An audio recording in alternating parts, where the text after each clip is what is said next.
इतिहास में 1920 के असहयोग आंदोलन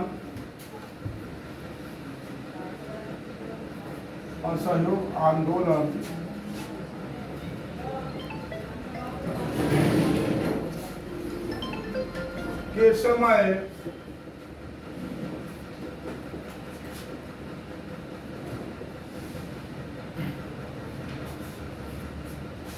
विभिन्न देशी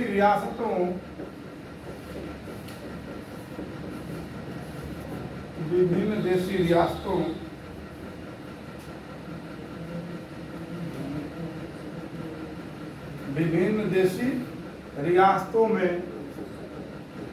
उनके राज्यों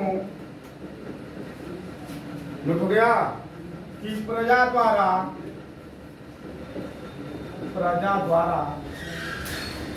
प्रजामंडलों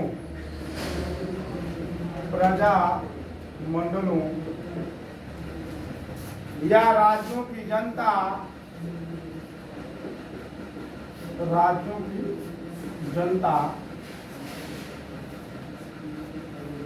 के सम्मेलनों की स्थापना हुई सम्मेलनों की स्थापना हुई। इन सम्मेलनों या आंदोलनों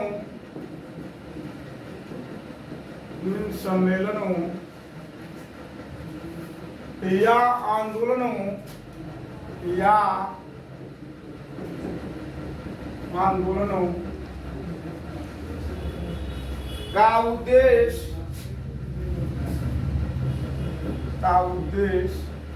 का मतलब होता है लक्ष्य, गोल, एम्स, फिक्स पर्पज। उद्देश्य अपने राज्यों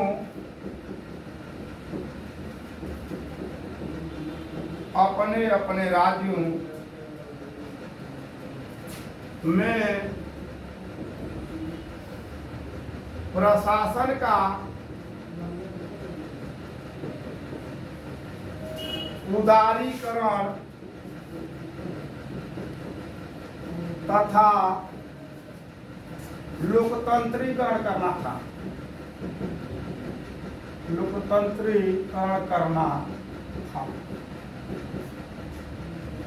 इसका मतलब है 1920 का जो असहयोग आंदोलन शुरू हुआ था, उस दौर में विभिन्न जो रियासतें थी, देशी रियासतें, उन राज्यों की प्रजा मतलब क्या, जनता द्वारा, ठीक, जो आम नागरिक, आम जनमानस है, द्वारा प्रजामंडलों या राज्यों की जनता के सम्मेलन, यानी जिस प्रजा में जहाँ की जनता रहने वाली है, उस मंडल का, उस राज्य का, पार्ट का, ठीक, की सम्मेलन की स्थापना हुई। प्रजामंडल सम्मेलन शुरू होने लगा। छोटे छोटे सम्मेलन, जैसे हम लोग कोई कार्यक्रम करते हैं, छोटे छोटे पहले सम्मेलन करते हैं। इस समय हम लोग भारत सहयोग संघ के बनने लगातार संविधान और विज्ञान पर चर्चा कर रहे हैं देश के तमाम छोटे छोटे शहरों कस्बों में। और हमारी प्लानिंग है कि 2-3 साल के दौरान उत्तर प्रदेश, खासतौर से उत्तर प्रदेश में कार्य करके कि प्रत्येक गांव में हमारी संस्था पहुंच जाए और सबके घर में अपने गांव में पहुंचाया। मेरे घर दुकान पड़ी हुई थी, बुद्ध सेव बने हुए हैं गेट पर, मैंने देखा और हमने कहा कि दीवारों पर दिखाइएगा, उस पर फिर जय विज्ञान और जय संविधान, बीच में 500, यानी अपने स्लोगन को, जो हम दर्शन जीते हैं वो कार्य और व्यवहार में दिखाई देना चाहिए। हम इतिहास के विद्यार्थी हैं तो हम चाय के दुकान पर इतिहास पर चर्चा होती हुई दिखनी चाहिए।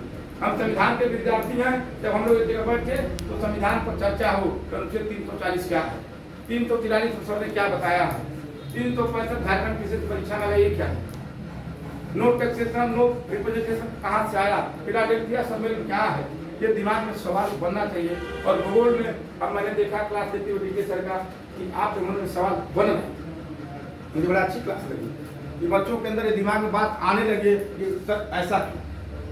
जिस दिन आप ऐसा क्यों सर कहने लगे, उसी दिन टीचर और कोचिंग में बंगला झांकती हुई नजर आएगी और आप अपना मूल्यांकन खुद कर लेंगे, टीचर का और अपना खुद का मूल्यांकन कर लेंगे। लेकिन आप इतने शर्मीले, इतने डर रहे हैं, इतने वो हो रहे हैं कि आप कुछ नहीं कर पाएंगे। जैसा स्वाति, देखिए इसके चेहरे से हवाइयाँ उड़ रही है, चढ़ रहा है, इसको फांसी होती है, हम लोग चढ़ा दिए। क्या स्वाति में ऐसा कुछ है कि जिसमें सारे लोग का फोटो उसमें गया है यूट्यूब पर, क्या उसमें बुराई है? अगर एक भी बुराई अगर बता दो 24 घंटा के अंदर डिवीजन कर देते हैं।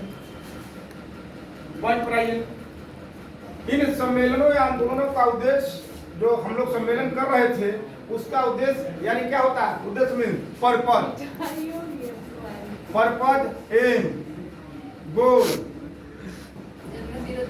ठीक, सारी चीजें क्या है इसका एक है। तो उसमें जो कांग्रेस का शासन चल वो मैंने आंदोलन कर रहे थे शुभ आंदोलन के रूप में गांधी के नेतृत्व में, तो उसका कुछ अपना क्या था? पर्पज था, उद्देश्य था। आप कोचिंग पढ़ने आइए, कोई उद्देश्य होगा, है कि नहीं? हम अगर चैनल यूट्यूब चैनल पर अगर हम अपनी क्लास की वीडियो बना के डाल रहे हैं तो उसके पीछे कुछ उद्देश्य होगा।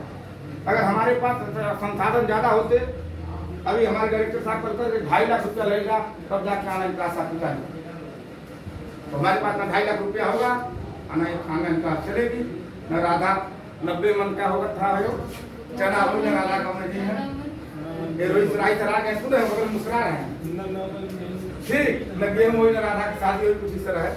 तो मेरे कहने का मतलब ये है कि अपने अपने राज्यों में प्रशासन का उदारीकरण, अब व्हाट इज उदारीकरण और लोकतंत्रीकरण। अब आपसे सवाल हमारा है कि उदारीकरण क्या है? एलपीजी का कॉन्सेप्ट कहाँ से आया? सुनिए, एलपीजी, एलपीजी का मतलब क्या होता है? Liberalisation, liberalisation. पी का मतलब क्या है? प्राइवेटाइजेशन, और जी का मतलब है ग्लोबलाइजेशन। ये तीन कॉन्सेप्ट 90 के दशक में यानी 1991 में भारत में लागू हो गए, यानी हम लोग उदारीकरण, वैश्वीकरण और निजीकरण, इस तीन कॉन्सेप्ट को नरसिंहा राव के नेतृत्व में हम लोगों ने स्वीकार कर दिया। उन सरकारों में वित्त मंत्री मनमोहन सिंह हुआ करते थे, और एलपीजी का कॉन्सेप्ट आने के बाद भारत में एक नए तरह की सोसाइटी का विकास हुआ है, जो कि उपभोक्तावादी सोसाइटी हो रही है। आप देख सकते हैं आज कंज्यूमर सोसाइटी आ गई, आज हर चीज क्या हो गया? उपभोग के दृष्टिकोण से देखा जा रहा है। और ब्राह्मणी पद्धति में जाते हैं, अगर पहले की और यहाँ प्रतीक बात आ रहा है, इसलिए बता रहा हूँ, लोकतंत्रीकरण करना था, यानी जो हमारे सम्मेलन कॉन्फ्रेंस चल रहे थे उसका कैसे डेमोक्रेटाइजेशन किया जाए, कैसे सबको समान अवसर मिले।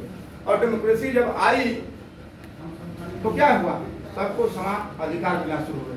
आज बराबरी के स्तर पर आप बैठ रहे हैं। अभी देखिए 21वीं सदी में क्लास की एक बच्ची अपना क्या यूट्यूब पर फोटो जाने से काम करेगी, आने वाले समय में क्या होगा?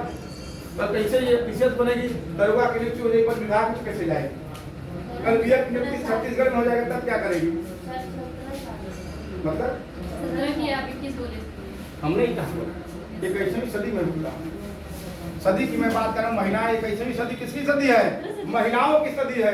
डॉक्टर अंबेडकर के वारिसों की सदी है, ज्योतिबा फुले के वारिसों की सदी है, ठीक, फातिमा शेख की सदी है। और जिन लोगों ने पूरा जीवन लगा दिया आपके लिए, और आप लोग क्या कर रहे हैं कि कोई देख ना ले कि हम पढ़ने जा रहे हैं, कोई किसी को पता न चल जाए कि सिराजे हिंद में फलाने की पढ़ने गई थी, फलाने गए हिंदी क्लास रखने जा रही है। तो आप इस चीज को ध्यान रखें, लोकतंत्रीकरण और उदारीकरण। इसी के साथ टाइम हो गया लग रहा है, लेकिन अभी 10 मिनट समय है। रोहित सर आ गए हैं, कहीं क्लास ले लो, सर को मौका दिया जाए, हम बात कर लेते हैं। धन्यवाद। बात करें जा रहा है इलाहाबादी सीमा है।